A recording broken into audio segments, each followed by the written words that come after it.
Welcome back to the Sales Revolution. I'm Ingrid Maynard, Managing Director and founder of The Sales Doctor. Can you believe that this is our 50th episode?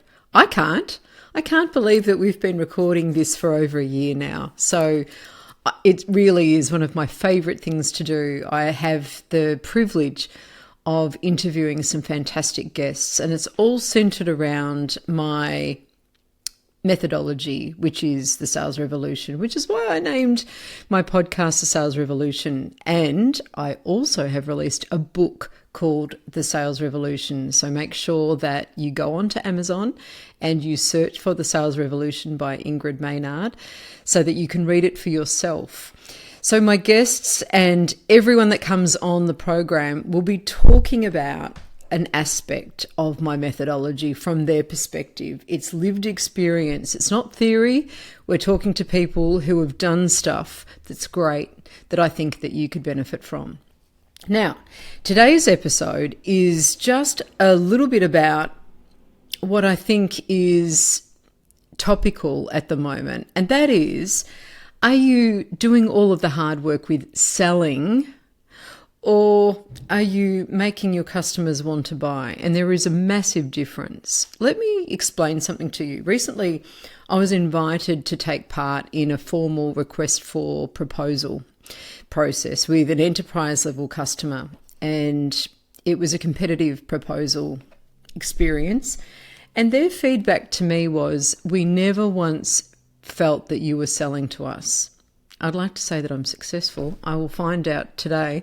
But that was really interesting feedback, because this is a company that is one of Australia's biggest icons, and they've invited me in to look at not only their sales leaders, but there's 5 different categories of sales teams and sales people that they want me to train. So they're definitely looking for sales training. And yet they themselves didn't want to feel like I, as the provider, was selling to them. They were willing participants. So what I'd like to share with you today are 4 ingredients that you can also start to work on for yourselves so that your customers are buying from you willingly rather than you having to do the heavy lifting and do all of that hard selling. And remember, I've talked about sales being a dirty word before. Well, this is all along that line. There are 4 key aspects. The first one is trust. The second one is understanding the impact of the problem. The third one is understanding and communicating the impact of the solution that you're putting forward. And then the 4th aspect is facilitating the customer to sell to themselves. Now, I'm not going to go into any great lengths or depths here of how to do each of these, but I am going to talk to you about why each of these aspects is key to getting the customer to want to buy from you rather than you having to sell to them. So I mentioned trust being the first element. Really, that's what we're in the business of. I have experienced people making a decision in the first, I would say, 5 to 10 minutes of whether or not they want to buy from me. Everything else after that is detail. You know, the commercials, the content of the programs that I'm selling, how it's going to be rolled out. They make that decision about whether they want to buy from me or not in the first 5 to 10 minutes. And that comes down to how I show up and how I conduct myself. And that's also how I prepare for that meeting. So have I got a really clear plan for how I'm going to conduct myself and how I'm going to conduct myself within the context of that conversation so that I'm building credibility, I'm reliable, and that I'm somebody who's developing professional intimacy. What I mean by that is somebody who others want to reveal confidential information to, and that's when I know I've really transcended that relationship and that they've made that decision to buy. As soon as they start to give me that peek behind the curtain, that's when I know that I'm there. So trust comes down to preparation. It comes down to conduct. And there are a few bits and pieces that I'll share with you here about conduct. The first one is how you're dressed, dare I say it. Is that controversial these days? I don't know. But are you demonstrating that you care about this customer? Have you demonstrated that you've done enough research so that you look like somebody that they want to listen to, that you are an authority in your space? Not that you're in authority, but that you are an authority about that which you're there to talk about, and to obviously for them to want to buy from. Are you doing those things? Or have you just turned up and said, well, take it or leave it, this is who I am. You know, they either like it or they don't. Well, try that out, and, you know, it'll be hit and miss. But you can be hitting more than missing if you actually just take the time to be thoughtful about what's going to make the other person feel comfortable. And then it comes down to tone as well. Are you somebody who's doing all the talking? And are you talking in a way that's exhausting for somebody to listen to? Are you sucking the oxygen out of the room? Or are you actually showing up to also listen? Are you facilitating the conversation through questions? Do you know where you're going to land by the end of it so that you can evaluate yourself? All of those aspects there come down to building really good trust.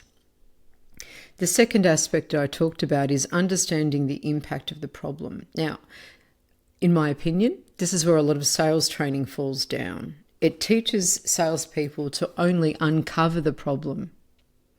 And that's part of it. That's part of understanding the impact. You've got to uncover it first, right?